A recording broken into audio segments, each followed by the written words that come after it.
you, Sir Nicolan. Yes, good morning once again. A pleasant morning to all of you. To all our Tricycle Operators and Drivers Association, members and officers of Pasig City. To all the LGU of Pasig City officers and staff. To Mr. Rodel Salvador,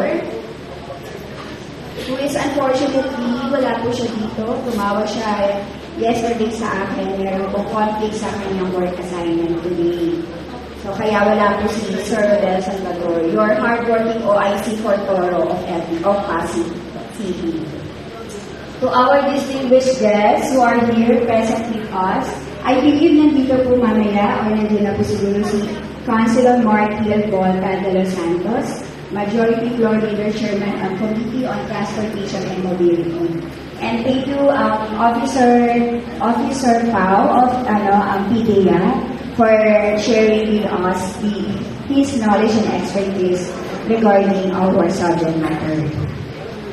Again, blessed morning to all and thank you for inviting us once again. The LTO are delighted to be your partner in this year-round